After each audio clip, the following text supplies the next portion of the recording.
Irmãos, estamos aqui hoje reunidos mais uma vez para darmos sequência à nossa escola dominical.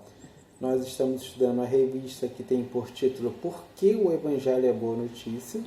A lição de hoje é a lição de número 2 e o título da nossa lição é Honrados, Desonrados e Agraciados. O texto base que vai embasar a nossa lição é o Salmo de número 51, do versículo 1 ao versículo 19, ou seja, o Salmo inteiro.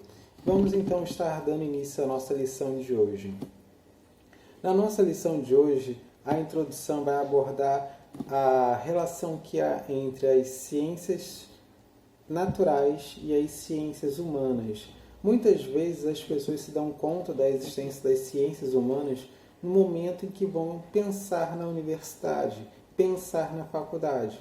Muitas vezes no segundo grau, a pessoa para pensar no que quer fazer na faculdade e observa em meio às tantas possibilidades, as possibilidades das ciências humanas. As ciências humanas são aquelas que, diferente das ciências naturais, elas lidam com a interpretação do mundo em que vivemos, mais precisamente do mundo humano, do mundo do qual nós fazemos parte. Interpretação do ser humano, interpretação da sociedade na qual está inserido o ser humano, interpretação do fato social, interpretação das regras humanas, das leis humanas, daquilo que ou é o ser humano ou cerca o mundo construído pelo ser humano. Isso é com que lidar a ciência humana, uma ciência interpretativa, diferente da ciência natural, que não é interpretativa, mas que funciona à base de testagem. Mas, quando a gente para pensar sobre a interpretação do ser humano, a gente faz uma pergunta.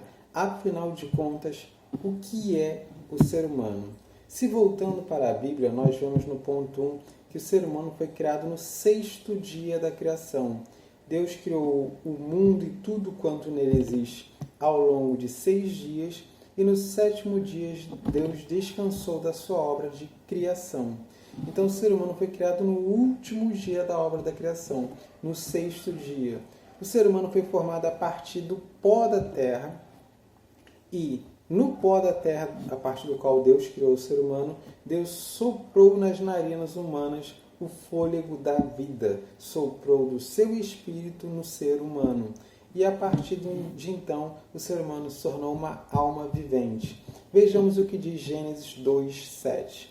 Diz o seguinte: Então formou o Senhor Deus ao homem do pó da terra e lhe soprou nas narinas um fôlego de vida, e o homem passou a ser alma vivente.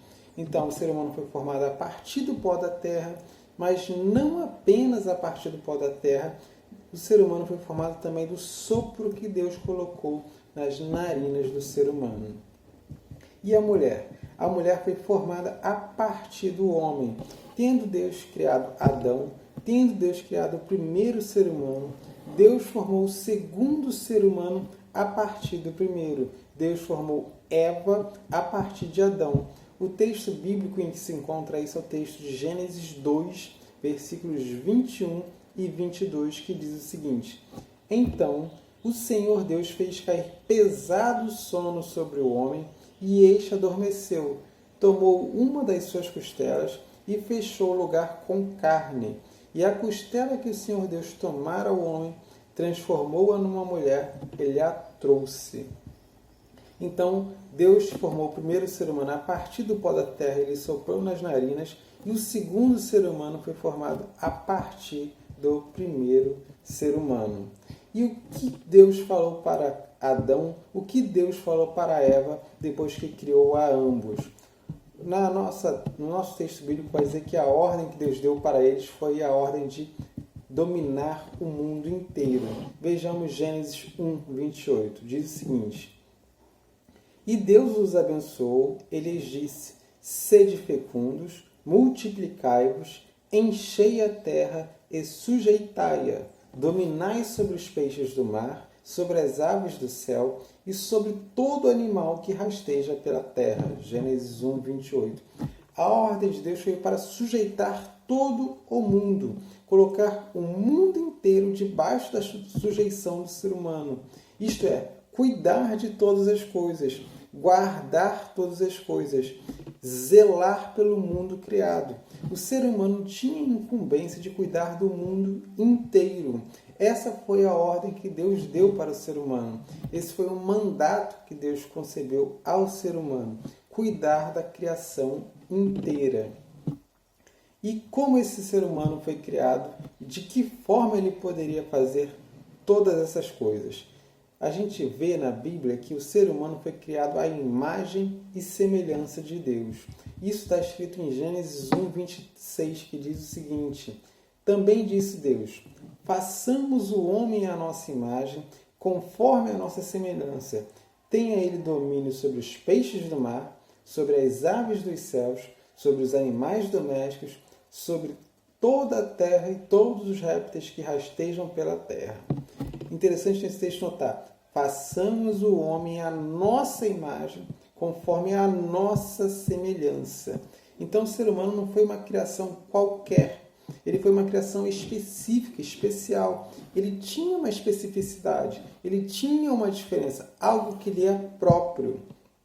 E o que é que lhe é próprio? O ser humano foi feito à imagem e semelhança de Deus. O que isso quer dizer? Quer dizer que o ser humano, diferente do restante da criação, possui uma racionalidade, senso estético, senso moral. O ser humano possui uma série de coisas que fazem dele diferente do restante da criação. Ainda que em certo sentido sejamos animais, como os demais animais são, ainda que em certo sentido sejamos pó da terra, como o restante das coisas são pó da terra, não somos meramente pó da terra. Há algo de diferente em nós. Esse algo que há de diferente em nós é o fato de que fomos criados à imagem e semelhança de Deus. É isso que nos faz diferentes do restante da criação. E não é pouca diferença. Se nós vermos o texto de Salmo 8,5, iremos ver que nós fomos criados pouco menor do que o próprio Deus. Em Marcos 8, 36 a 37, veremos que a alma do ser humano vale mais do que o mundo inteiro. Então, esses textos demonstram o quão grandioso é o ser humano, que, ainda que seja pó da terra, não é meramente pó da terra. Uma coisa interessante de mencionarmos é que o ser humano, apesar de tão grandioso, é uma criatura de Deus, assim como o restante da criação é uma criatura de Deus, ou seja, algo criado por Deus. Embora todos sejamos criados por Deus, nem todos são filhos de Deus. Filhos de Deus é um texto específico para aqueles que foram salvos por Deus. Aqueles que foram salvos por Deus são chamados de filhos de Deus. Todos são criaturas de Deus, mas nem todos são filhos de Deus. Qual é o problema central da humanidade? O problema central da humanidade, conforme o ponto 2 da nossa lição, é o pecado. O que é o pecado? Pecado é toda e qualquer falta de conformidade com a lei divina. Se houver alguma falta de conformidade com a lei divina, qualquer que seja ela, por menor que seja ela, ainda que seja apenas um pouco, é pecado. Se a pessoa não está no centro da vontade de Deus, se há algum desvio, ainda que pequeno desvio, esse pequeno desvio, pequeno pecado, continua sendo pecado. Esse é o problema central da humanidade. E quando ele começou? Ele começou em Adão. Adão não obedeceu a Deus. Deus havia dado uma ordem a Adão. Aquela ordem foi desobedecida e ali começou o pecado. Não apenas começou o pecado, mas ali atingiu a todos nós. Em Adão, todos nós pecamos. E isso às vezes é algo difícil de entender. Como assim em Adão todos nós pecamos? Não seria certo dizer que em Adão, Adão pecou e com cada um de nós pecou? Não teria sido o pecado de Adão particular para Adão, apenas relacionado à vida de Adão? Não. Em Adão, todos nós pecamos. Mas como? Adão ali não era meramente Adão. Adão ali era representante de toda a humanidade, de toda a sua posteridade. todos nós que descendemos de Adão, tínhamos em Adão, temos em Adão, um representante nosso. A conduta de Adão gerou efeitos para ele e para seus descendentes. Como Adão pecou, o pecado dele foi atribuído a todos nós. Se Adão tivesse andado retamente, se Adão não tivesse pecado, se a conduta de Adão tivesse sido santa, a conduta dele teria sido atribuída para nós. Se ele não tivesse pecado, ele teria conseguido vida através das suas obras e nós também teríamos conseguido vida através das nossas obras. Uma vez que Adão pecou, não temos mais como conseguirmos vida pelas nossas próprias obras. Adão pecou e o pecado dele foi atribuído a todos nós. Aquilo que ele fez gerou consequências para ele e para a sua descendência. Isso é chamado teologicamente de aliança das obras, a primeira aliança bíblica. A outra aliança bíblica, que é importante para nós conhecermos, é a aliança em Cristo. Cristo foi o segundo Adão. O primeiro Adão falhou, não conseguiu vida para a sua descendência. Cristo é o segundo Adão. Diferente de Adão, Cristo não falhou e ele conseguiu vida para toda a sua descendência, isto é, para toda a sua igreja. A igreja conseguiu vida em Cristo, coisa que Adão não conseguiu. Aquilo em que Adão falhou, Cristo não falhou. E assim o pecado de Adão, como dizíamos antes, foi transferido para todos nós. Um texto bíblico que vai falar a respeito é o texto de Romanos 5, do 12 ao 21. A segunda parte de Romanos 5. Ele vai abordar as diferenças e as semelhanças entre Adão e Cristo. Estarmos em Adão e estarmos em Cristo. A aliança com um e a aliança com o outro. Mas uma vez que Adão pecou, ele trouxe pecado para toda a sua descendência e todos nós pecamos. E o nosso pecado fez com que nós já nascêssemos em depravação, já nascêssemos em pecado. Nós mal viemos a este mundo, mal fomos concebidos e já temos pecado. Já estamos totalmente depravados, totalmente largados, jogados com pecado em nossas vidas. Toda a nossa vida está permeada pelo pecado. Não há uma única parte do nosso ser na qual não haja pecado. Isso é depravação total.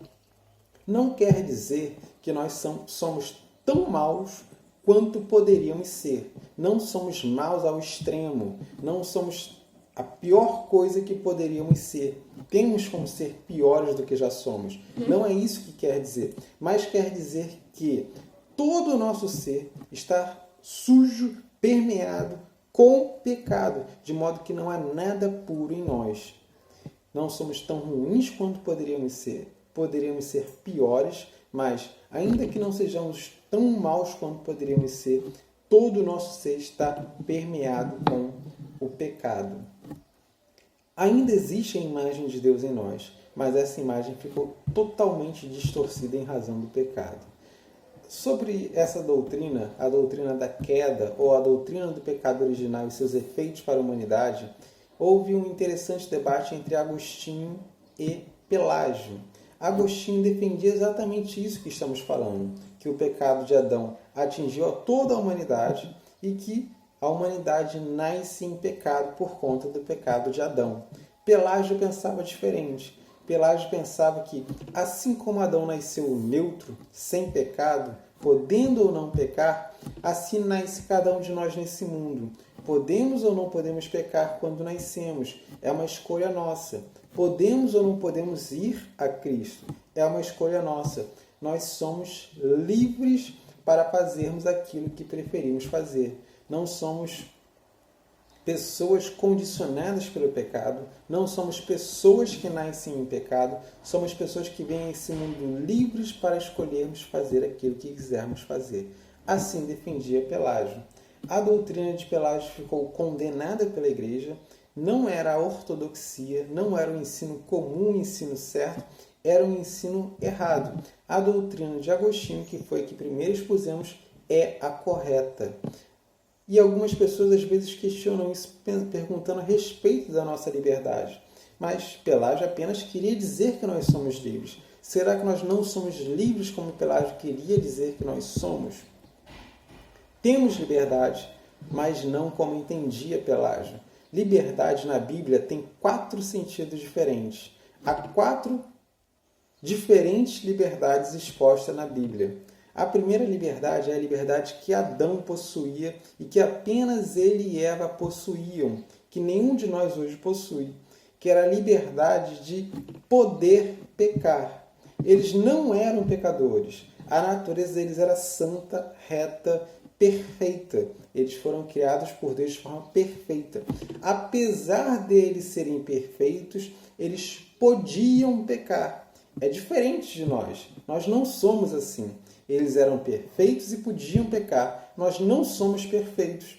Não é para nós uma questão de poder pecar. Nós somos pecadores por natureza. Então, eles eram livres para fazerem o que quisessem fazer em um sentido diferente do nosso sentido. Depois que Adão pecou, o ser humano se tornou alguém que não pode não pecar. Ou seja, apenas peca. Ele não tem outra alternativa. O ser humano inteiro, todo ele, está permeado pelo pecado. Todas as suas ações, mesmo as suas melhores ações, estão permeadas pelo pecado. Por isso são inaceitáveis diante de Deus. Assim é o ser humano depois do pecado de Adão. Então, ele tem liberdade, mas essa liberdade é distinta da liberdade que Adão possuía. E o ser humano, depois de salvo por Deus, ele é alguém que pode não pecar. Ele é pecador, mas em razão da obra que Deus fez na vida dele, ele pode não pecar. Ele consegue não pecar. Ele alcança essa graça graças a Deus. Ele tem essa capacidade graças a Deus. Deus fez uma obra tal na vida dele que antes ele não podia não pecar e agora ele pode não pecar. Ele agora é diferente daquilo que ele era antes. E na eternidade? Na eternidade nós não poderemos pecar. Seremos livres ainda, mas essa liberdade nossa é uma liberdade que não é plena como queria Pelágio. Nós não poderemos pecar. Vejam, tudo isso é liberdade. Éramos livres. Adão era livre. Depois do pecado, as pessoas continuam livres. Uma vez salvas, são livres. Na eternidade serão livres. Não muda. Somos livres sempre. Mas a liberdade ao longo da história, ao longo da nossa história pessoal, muda. Então, Pelágio acreditava que existia apenas uma liberdade, que é a liberdade de sempre. Mas não é bem assim. Ele estava errado. Ele estava muito errado. O pecado de Adão é sim transferido à sua descendência.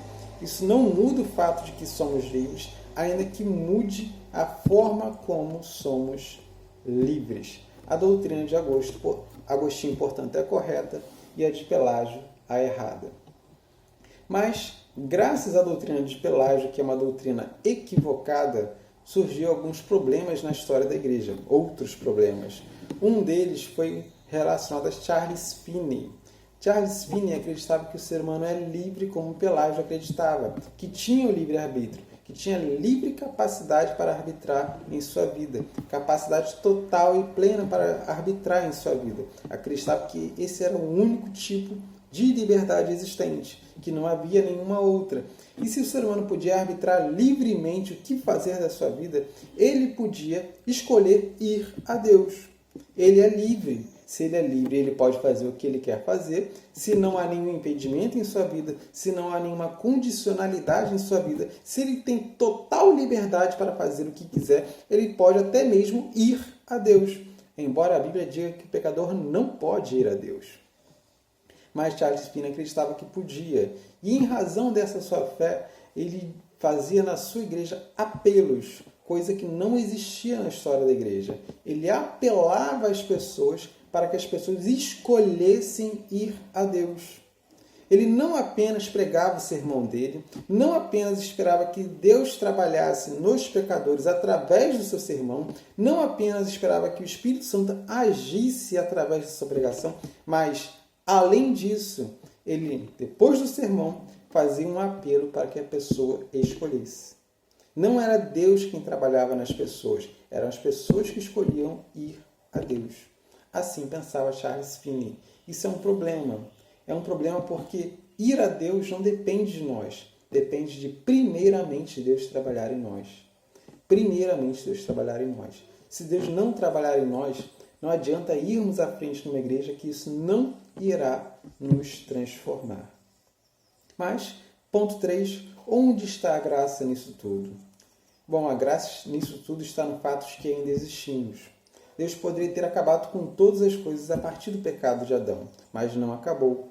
Aí está a graça de Deus. Deus concedeu sustento para Adão e Eva. Deus concedeu fecundidade a Adão e Eva. Longevidade a Adão e Eva. Eles não morreram na hora, continuaram vivendo.